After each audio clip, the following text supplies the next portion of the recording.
If it's Friday, it must be the About Mansfield Consumer Advice Series. Hello, welcome. I'm Steve Casillo, and today, at least during this episode, we are going to talk about your wealth, your money, your finances, your retirement.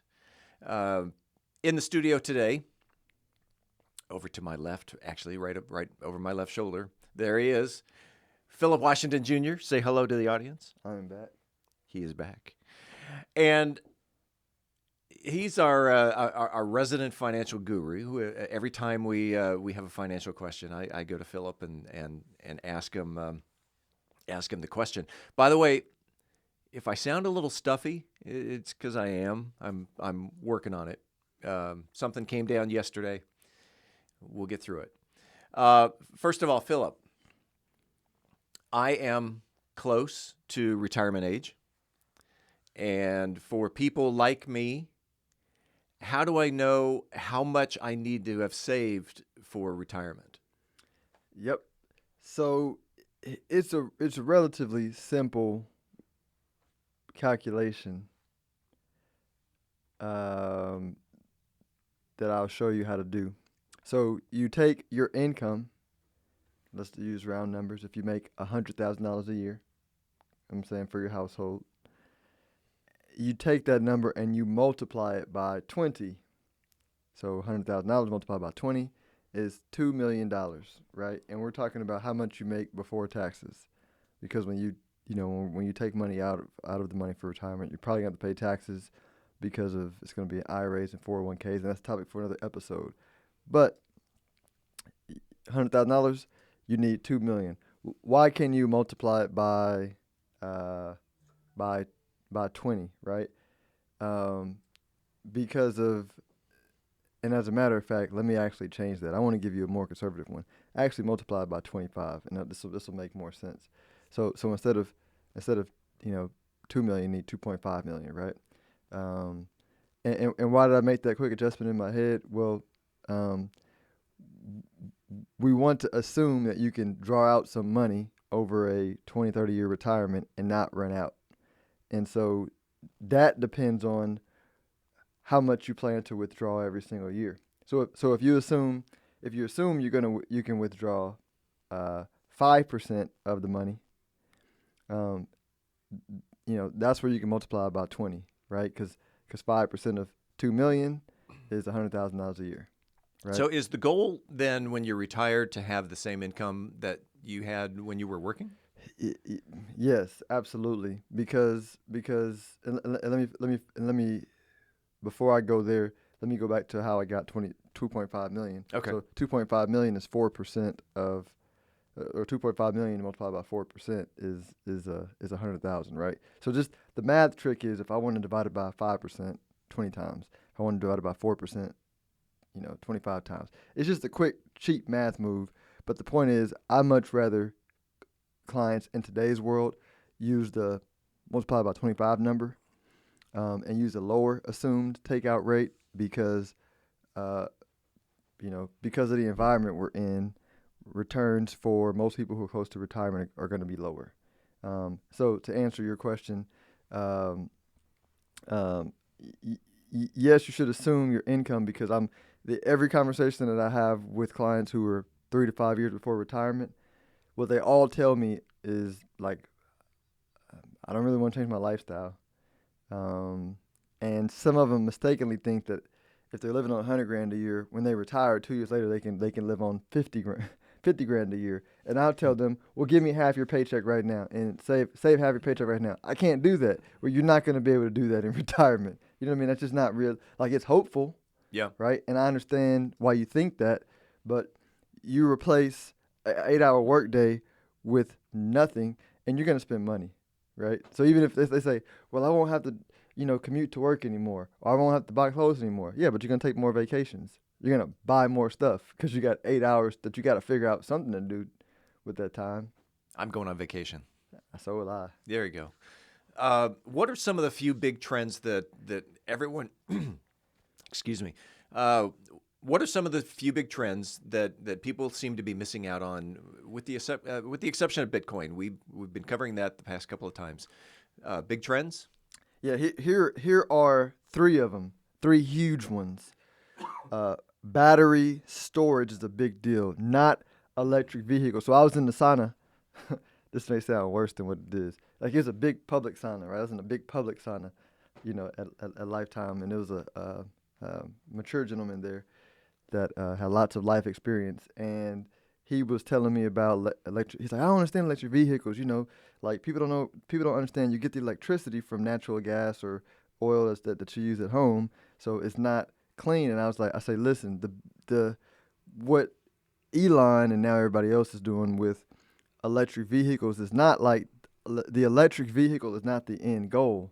The battery storage technology is the end goal, meaning just like computers, the cost of computers have gone down a lot to where in our pocket we have a computer that's stronger than the computer that took us to the moon in the 60s, 70s. That's happening in lots of different areas, specifically in battery technology, where the ability for us to store energy in a battery is getting exponentially cheaper so that 50 years, and I'm picking a number, right? But so that 50 years from now, 30 years from now, 40 years from now, we can have a battery that can store a week's worth, a month's worth, a year's worth of energy, right? That comes from the sun or wind that is not reliable today because like the sun is not out all day, the wind is not always blowing, and so you can't use that naturally, right? But if you had a battery that could store solar energy for a month or a year, I mean, that changes the game completely. And Tesla, there's nobody close to Tesla that has better battery storage technology. So a lot of folks are buying Tesla thinking, oh, it's about EVs. No, listen, Ford, GM, they're not going to make a better car, right? But even if they do sell some cars, they're going to have to buy Tesla batteries. You know what I mean? And yeah, the Tesla is in the is paving the way for lithium batteries, and, Yep, and yep. that's investing in Tesla or investing in. Yeah, I mean, there's tons of opportunities like in that space in general, but Tesla's definitely a good. I mean, we own it through the ARC fund that we own for clients, and so it's definitely a play. Another one is artificial intelligence, right? You have those costs rapidly declining as well, and what I'm trying to say, artificial intelligence can help automate tasks of like knowledge workers. So, for example, paralegals who are typically used to like go through big old documents and find stuff for attorneys, like AI can do that, and they're getting better at it. Uh, Investment analysts, like I don't need an analyst. I mean, it's nice to have one, but AI helps narrow down the universe of investments and target it in. Bookkeepers, right? Um, and so some of those companies are like Nvidia, again Tesla, right? These companies are going to have to use Tesla's AI because nobody has more data on roads than Tesla. They got a big head start, and they got more cars on the road, and data is oil. Like Russia economy is built on their oil reserves. Saudi Arabia's oil reserves, us and our natural gas. The oil reserves of artificial intelligence is data. Like, nobody has better data than Google, Tesla on cars, right? Amazon's another big one. Meta, which is Facebook, You're right. Palantir, right? And so and side note, some people worry about that. They go, well, man, if AI does all this, what are we gonna do? Well, computers used to be humans. People don't realize that. Watch Hidden Figures. Sure. Computers used to be humans who did calculations, and now we employ more humans in space than we did then. We got like 3, 4 private space companies, right? And even though we have calculators, like we still have lots of humans, more humans that use calculators than calculators that we had in the past. So bank tellers are the same way. When bank tellers first came out, or when ATMs first came out, people were like, oh, we didn't get rid of bank tellers? No, like there's more bank tellers than there were now than before we had ATMs. Huh. So we evolve as humans, and we evolve with the technology. Here's the last one. All right. Remote office space for cities and suburbs. I have been contemplating for a long time because what you know about markets are smarter than me. A lot of the stuff that I have insight on is not because I'm smarter than everybody. I just watch.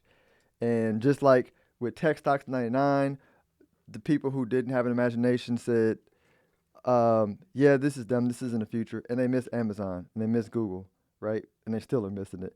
And then what else happened? Crypto happened, right? In 2017. And then, you know, people ignored that because they were like, oh, this isn't the future, right? You got to separate bubbles from the future. There was a bubble in '99, 2000. There was a bubble in 2017 in crypto. What the market was right about is that's the future, right? WeWork an example of there was a bubble in WeWork. Like WeWork cradled right a 2, 3, 4 years ago, right? But what WeWork told you is we're moving to a model where instead of having an employer lock down big old buildings for real estate, you can have multiple employers. I'm sorry, you can have an employer have multiple locations across the country where they have independent remote working employees that have these type of WeWork type spots. And by the way, they don't have to do it with all one company, right? These are all pooled, shared office spaces for multiple companies to do because remote work is real. Yep. And I was sitting with a buddy of mine last night, and it connected the dot in time for this podcast where we were brainstorming because he's a up and coming developer, and I was like, how do we solve the problem for a place like Cedar Hill, right, where you have the income in Cedar Hill and Duncanville to support businesses, but the problem is during the week everybody works in Dallas, and I was like, so you got to either bring a big building down here. And then he showed me his plans for something that he's building, a WeWork type deal, and I was like, bro, this is the solution, right? Because you put these in these suburbs that have the income, but I'm like, how much money do you think a city like Cedar Hill loses to Dallas during the week from their residents spending money in taxes in Dallas restaurants? A ton. Oh yeah. And I was like, that is the solution, right? And he's on the cutting edge of it because he saw it. And I don't even, he saw it, but when we talked, we both saw it to the extent of what it's going to be. And so that's a huge trend if you're like into real estate, like outside of like what I do. So those are 3 areas that have a tremendous amount of potential in my humble opinion. And that's business 101 is find a problem and create a solution. Absolutely. And that's what they're doing. That's what they're doing. All right. If someone wanted to know more information about saving up for retirement, if they want to know about big trends, if they have any questions about their finances in general, I know you've got the podcast, Wealth Building Made Simple, but how can they get a hold of you? StonehillWealthManagement.com. My website has all the information about me, how to contact me, how to book a time with me, all my podcast links. Check me out there. All right. Hey, Mardi Gras is coming up. Yes. I'm wearing my beads next week. Next week, I'm bringing my beads. All right. That's a deal. All right. We'll see you next week. See you next week.